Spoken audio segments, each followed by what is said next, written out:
Hey guys, how's it going? Today we have a few fun little projects to work on out here in the greenhouse. It is sunny and gorgeous outside. You can see blue skies through the plastic even, but it is really chilly and we're expecting snow tomorrow and then rain and then 2 more days of snow. So I wanted to just try to squeeze every last ounce of the sunshine out of the day. And it's nice in here. So we're gonna start off things by taking a look at a garden fail that's sitting right here behind me. And then I'd like to plant onion seeds, a little radish garden, and I would like to repot the string of watermelons that came in our succulent shipment yesterday. So project number 1, here is our teucrium, our sad teucrium.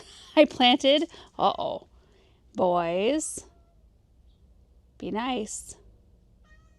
Anyway, started this tray of teucrium seeds, 72 cells, and we only have 12 plants. So we can't call that a 100% fail, but pretty darn close. I'm going to be happy to have those 12 plants though, because teucrium, or germander is another name for it, they're amazing plants. Now, one of you guys sent me out the seeds for these, I don't even know how many years ago, and that could be part of my problem. So I kind of wanted to run through what I think may have happened. I think one, I waited too long to plant the seeds. I don't think that they dried out. I don't think that that's the issue. That can be an issue sometimes if you initially wet your seeds down, and if they even dry out one time, what happens is your seed gets wet and it starts to swell, and when it swells it opens up a point of germination in your seed, and that's where your sprout will come out. Well, if it dries out too much, that point of germination will close off and it'll kind of pinch shut and you're done. I don't think that's what happened here. I mean, it's possible, but I'm pretty diligent with my seedlings and all the rest of mine are doing great. I was watering these right alongside everything else and I didn't notice them dry out.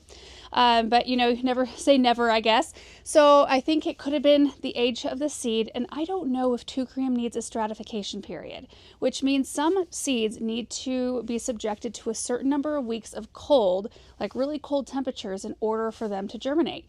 And I Googled it, didn't do a ton of research, but from what I could tell, there wasn't a lot of information about that. And this is one type that might possibly need it. So maybe you guys know and could guide me on that. So what I did was I initially planted my tray. I had these 12 come up, and then I actually reseeded. Again, I used the rest of this whole seed packet. There was a lot of seed. I put all the seed in this tray, and not a single other one came up. So I don't know. But taking a look at these plants, they're looking pretty good. So what I want to do today is I want to transplant these out into 4-inch containers, and then we'll pop them in this flat. This is why I like to save like as many of these containers as I can along with the trays, because I love to start things early and pot them up so we have bigger plants, and they will be happy plants, I think. And then once this is all emptied out, we're going to use this tray to plant all of our onions. Okay, this part is pretty straightforward. I've got my organic potting mix right here, and I'm just going to blend it with whatever, I think this is seed starting mix that I had left over from our last project. I'm just going to use and blend it together. And I don't think I necessarily need to add a bunch of moisture. This is pretty moist already. You can see it's kind of dark in color. So let me just blend this quick. One of my favorite things to do is this. I love to be out here on like a crummy day, and it's so mindless just popping seedlings out and repotting them. Oftentimes I'll put on like music on my phone or something, just like something soft, or not, or I'll just enjoy the silence and I'll just plug away at stuff like this. I love it. Okay, then what I like to do is fill up all of my containers first. So I'm gonna pop them all in there flat. This just makes it so handy to be able to move them around easier. Otherwise, you'd be moving individual pots, and that stinks. I don't want to be doing that. See, I had saxifrage, early picotee from last year. And that one. I think I counted 12 plants. 1, 2, 3, 4, 5, 6, 7, 8, 9, 10, 11, 12. One of them's itty bitty. It's going to look kind of silly in these big containers, but it's okay. Okay.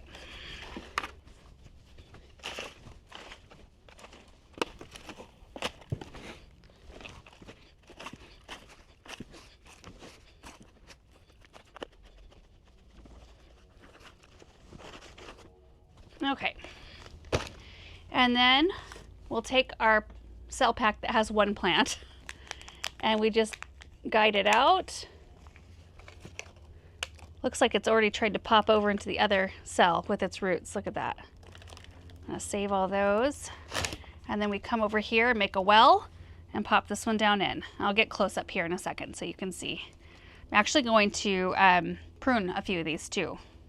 Okay, so our next one right here, gonna ease it out.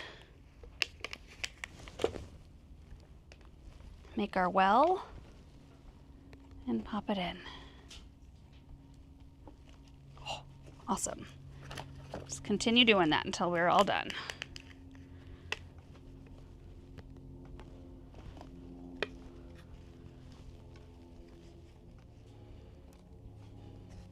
Okay, this cell has 2, so I'm gonna try to ease those apart. Perfect.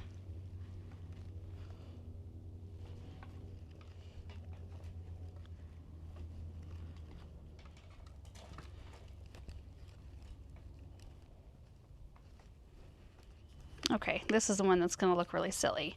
This one could live in the cell pack for quite a lot longer. But I do see roots all the way at the bottom. Like that little itty bitty, isn't that amazing? Like look at that, that little itty bitty thing has roots all the way out here. Plants are just incredible.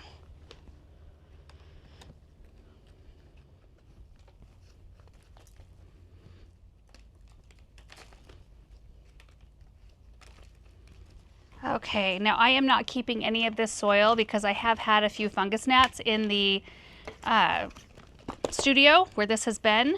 So I'm going to just dump all the soil and rinse out the tray and seed packs before we reuse. The larvae live just in the very top layers of soil. I don't see any flying around when I brought them out here. I kind of expected when I picked up the flat to see like 1 or 2 fly, and there was nothing, so I was thankful for that. But I don't want to take any chances here. I could probably just pop this outside a flower bed. It'll freeze everything to death tonight. It's supposed to be 13 or 14 degrees tonight. You know, I haven't really made it a practice to like fully clean and disinfect my trays. You know, they sit for so many months just dry and like pretty cleaned off that I can't imagine anything can survive without getting the proper moisture, especially fungus gnats. So what I do in this case is I'll go put this outside somewhere where it'll freeze, so the soil will just work its way back down into the ground, and then I will rinse all of these things with a good stiff spray from the hose, and we should be good to go.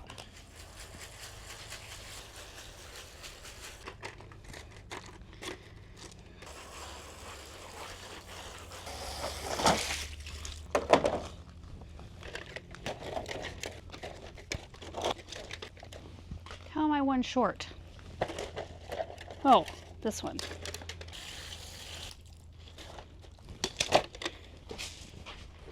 Okay, tray has been emptied and rinsed. Teucrium are looking nice. So there's just a few of these I would like to pinch. Some of these you can see if you get in close, like this is one plant, but there's multiple branches, and that's kind of what I'm looking for. I want a nice bushy plant. But then there are other plants like this one right here that just have like one long main stem. And you can see it's trying to branch out at the bottom as well. And we could leave this if we wanted to, but I think pinching these might encourage more lateral branching and more like shrubbiness. So see that we've got a really tall one right in the middle here. If we get in closer, you can see some side branches coming off the bottom. Same with this one right here. You can see kind of where that cluster is, where my finger is there. I think we can prune it right at that point, prune out the top, and it will encourage more growth at the bottom. So, for example, bring my pruners in here, and I'm going to remove this leaf so you can see where I'm going to cut. Okay, I'm just going to cut it right above this set of 2 leaves that look really nice and strong. Just like that. You know what? I'm interested to see. I'm just going to pop this in here. We'll see if it roots. Maybe, maybe not. We're not out anything. This one right here. Boy, I'm tempted to take it off like pretty low. Let's start with right here, and then we can always take more.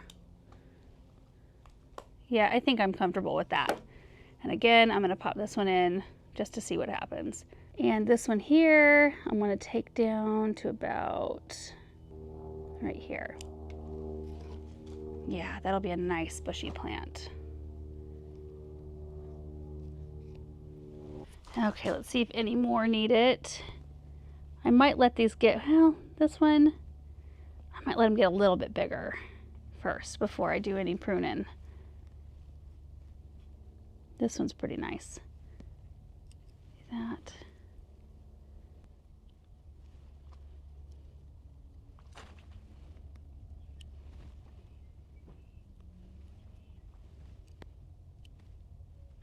Now we need to water these in before we move on to our onion project. It'll be interesting to see if those little tops root. I'm looking forward to seeing that. They should stay moist enough out here because it's cool enough in here that I shouldn't need to water them any more than I would regularly water these seedlings to get the other ones to root. Next time I water, I will probably fertilize. I could do that today. Okay, those are done. Let's find a spot. Okay, we are ready to start our onion seeds now, and I've got 3 different varieties here, and they're the 3 varieties that I always grow every single year. We've got Walla Wallas, Candies, and Yellow Sweet Spanish. There are 3 types of onions out there. There's long day, short day, and day neutral. We've got 2 varieties of long day, which are the Walla Wallas and Yellow Sweets, and then the Candies are day neutral. And what that means is that the long day onions need 14 to 16 hours of sunlight in order to properly form up their bulb, which we have really long days in the spring, late spring and summer. So we can do long day onions really well up here. Short days are 8 to 10 hours of sun, and typically those are good for southern climates. And then day neutrals like our Candy, I think it's 12 to 14 hours of sun. Usually when you're going to your garden center though, they will have appropriate varieties for your area. And there's really 3 different ways of starting onions. You can start them from seed like we're doing today. And the wonderful benefit of doing them from seed is that you can veer from standard varieties, the ones that you normally see at your garden center or wherever you're picking up your onion plants. There's so many varieties out there, and I probably should veer from these 3 at some point and try some new ones, but it does give you the option to do that. It also gives you the confidence in how they're grown. If you're really wanting to make sure that every step of the process is organic, if that's the approach you're taking, when you're growing them from seed, you know exactly what kind of soil they're going in, exactly what they're treated with, fertilized with, sprayed with, if somebody's spraying. It can be labeled organic and you just don't ever know for sure. You're just kind of trusting the growers that they're doing that, and most cases they probably are, but you just have the confidence when you do it yourself that it is being handled that way. The other way is by just buying the onion plants already grown. So you let the grower do this part, and then you just pick them up at your garden center and plant them out the same way we will plant these out later. That's a great way of doing it too. It eliminates this step and you having to monitor these throughout the weeks leading up to planting. The other way is the little sets, the little bulbs you can buy, and those are great. You're really usually pretty limited in variety with those, like the most limited. Usually when we've brought them in down at the garden center, you get red, yellow, and white, and sometimes they don't even have a variety name labeled on the bag. And onions are a biennial plant. So when you're planting those little bulbs, those little sets, that's the 2nd year for that plant. So they're going to be putting a lot of energy into wanting to bloom and produce seeds rather than forming up a huge bulb at the base. So you'll get a smaller size onion, but they're typically really good at storage onions and that sort of thing. So anyway, I think that's about all the information, except for we usually start our onion seeds 8 to 10 weeks before our average last frost date. So for us, because we usually kind of fudge it a little bit and plant them a little earlier than that, right around the end of January, beginning of February is when we are doing this sort of project. So what we need to do first, we've already got our soil, and this is a mix of seed starting mix and potting mix, and I'm just going to go with it. I think the onions will do really well. I'm going to fill up all of our cell packs, and then we are going to load up each cell with multiple seeds, like 6, 7 seeds per cell. So we're going to have 6 or 7 seeds times 72. That's how many onion plants we'll hopefully have in the end, because we'll separate them all out before we get ready to plant them out in the garden. Looks pretty good. I like to just lightly tamp the soil to make sure that there's no huge air pockets. It seems like for me, corners are the hardest one to make sure they're filled.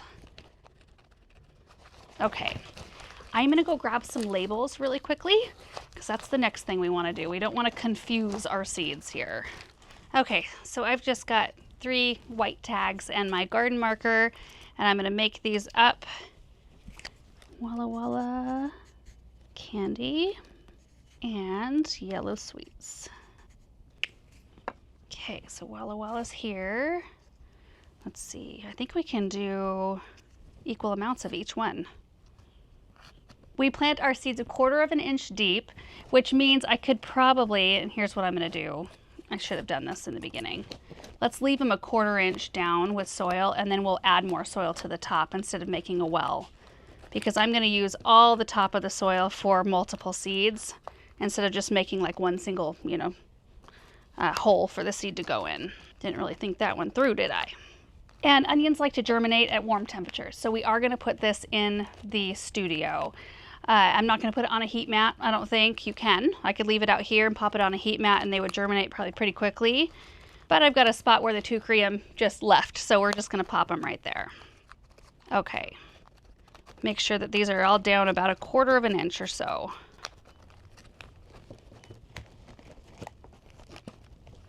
Okay, I think we're good now. Walla Walla, candy, yellow sweets. We're going to take our seed. They're just small black seeds. And I'm just going to take a small pinch of them. It might be even more than 6 seeds. And I'm going to sprinkle them over the top of each cell. I've had these seeds since last year, so I figure popping a little bit of extra seed in there is not a bad thing. Okay, a few more.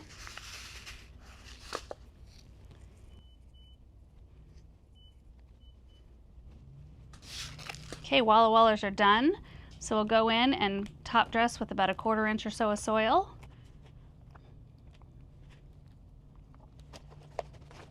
Those are done and planted. Nice. Okay, now we're moving on to the candy onion. Oh, these have been coated so you can see them a little bit easier. Nice.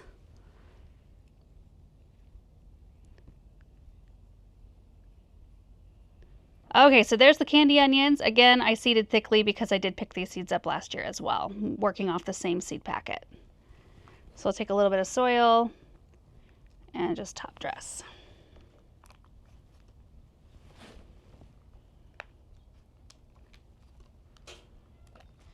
Okay, and yellow sweet Spanish are last.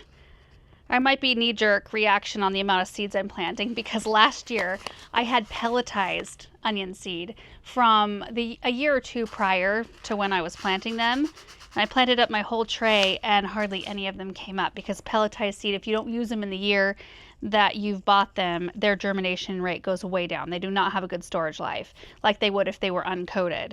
And I didn't realize that, I guess, and or I didn't believe it maybe. And it was true. So I ended up having such a sparse tray that I ended up having to reseed a whole bunch of them. And I just don't want that to happen again this year. I use so many onions though throughout the year. I give a lot away too. But we use a tremendous amount of onions because I do cook most nights. I enjoy it. Okay. Haha. Done. I'm going to go put it in the studio. In fact, we can do that together. I'm going to put a humidity dome on top and then we'll call it good. You can top dress with vermiculite, which I may do that. I'm out of vermiculite in here right now, which vermiculite just helps with moisture levels on the soil surface and with some fungal issues. So I probably will top dress this.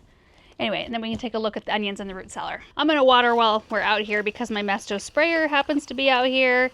And I decided not to use the paper pots for the onions because we are going to take these out and separate the root balls completely before planting, which kind of defeats the purpose of the paper pots. Those are for plants that I just want to, you know, peel apart and pop the whole thing right down in the ground without disturbing the roots. So I want to save all those paper pot insert things for different things we're going to be planting later.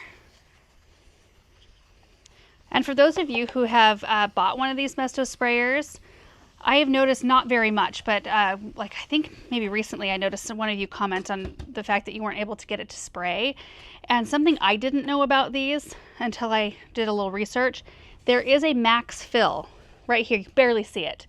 It says max. If you fill it all the way to the top, you won't be able to get that air pressure inside the tank. And so once I stopped doing that, I was able to get it to spray every time. Okay, now let's head in.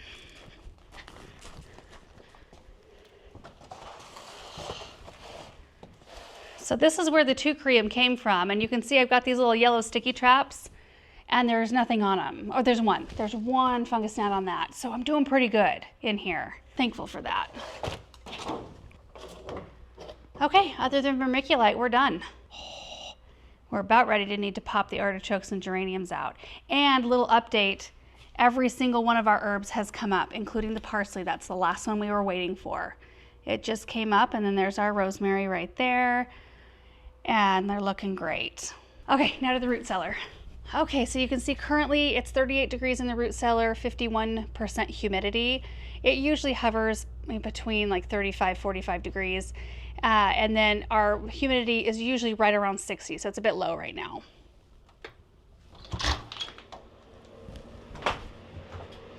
So you can see right here in the back part of the root cellar, we've got these baskets full of potatoes and onions. So this is last year's crop that we harvested. Looking amazing, look at this. They are massive. These are Walla Wallas right here. Haven't started to sprout yet.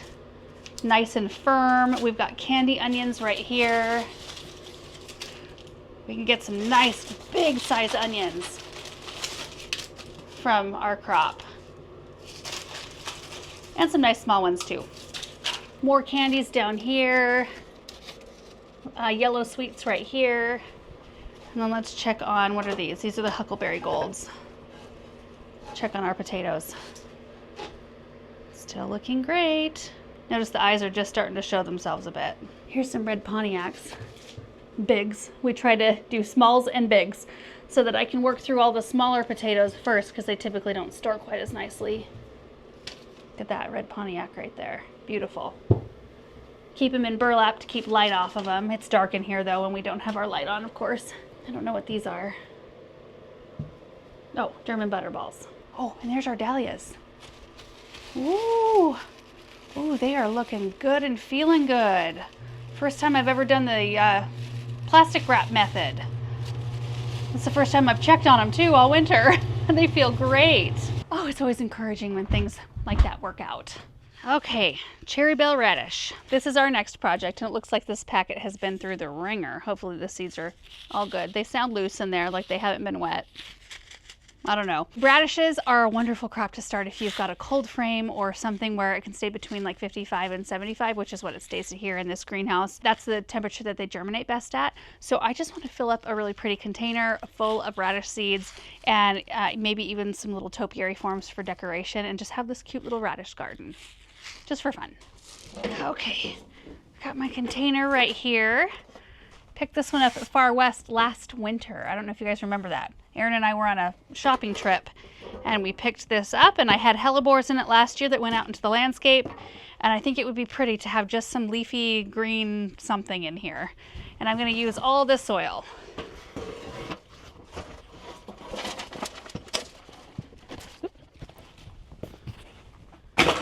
Oh, probably shouldn't throw it around, huh?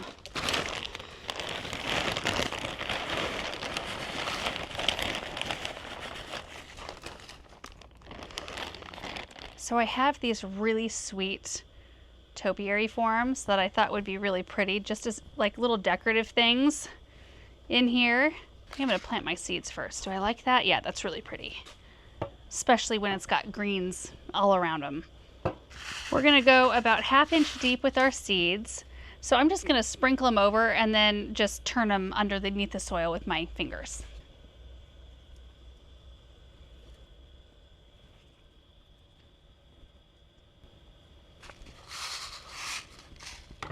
Whoopsie.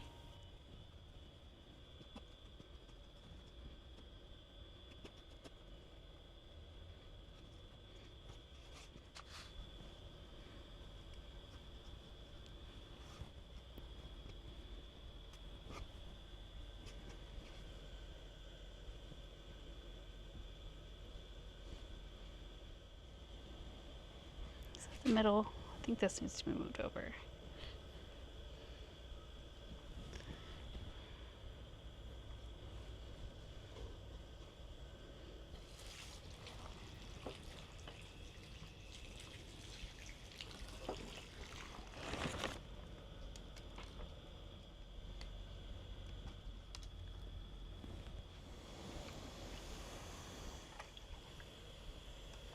Okay, watered in. It should do really well out here. You could tent a container like this with plastic wrap if you wanted to create a sort of humidity dome. But again, I think it'll do really well out here, and things tend to stay a little bit more moist this time of year longer because of the cooler temperatures. But radishes are just so satisfying to grow because they have a maturity day, I think, of 23 or 25 days. So we should have them up and going and should have some radishes really soon. And the last thing that I wanted to tackle today was repotting the string of watermelons that we got in with the succulent load. So I think we'll head to the Hartley to do that because that's where I'd like to keep that plant once it's done.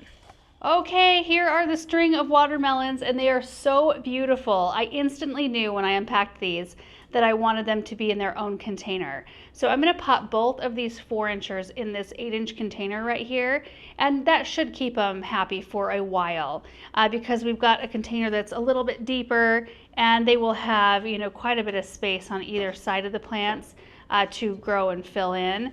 But oh my goodness, what a fun project this was. Unboxing all these succulents, they're so beautiful. Okay, so I'm gonna start by putting my soil in.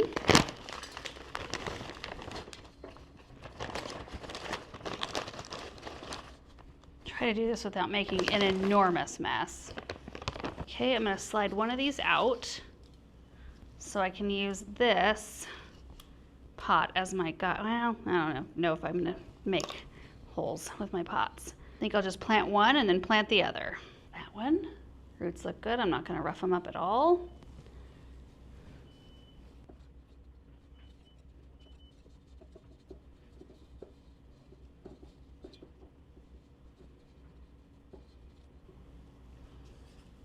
Okay, now our second one.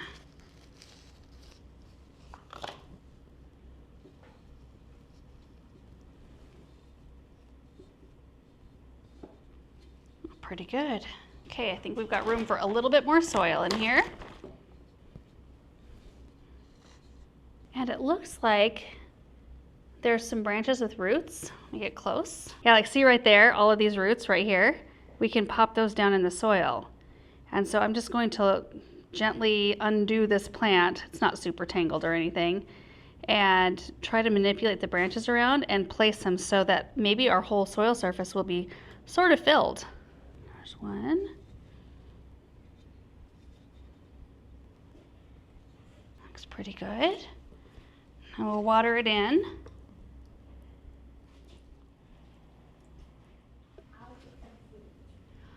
Oh, that looks so pretty. I can't wait to see how it does out here. I hope it just fills in this container and spills over the side. I need to get maybe a little bit of a smaller saucer. It's the only one that I could find, but it works for now. And I'm thinking we might pop it over here next to our Madagascar jasmine. Right on the ledge. And it'll look more appropriate once we have a bit of a smaller saucer under there, but I think this is a great spot because right next door to it we have our string of pearls, which I just showed you guys. But these have done so well in here, and there's a little bit of hard water on the top from where we overhead water that really cannot be helped. I wish it could be, but all the other strings in here are doing really well.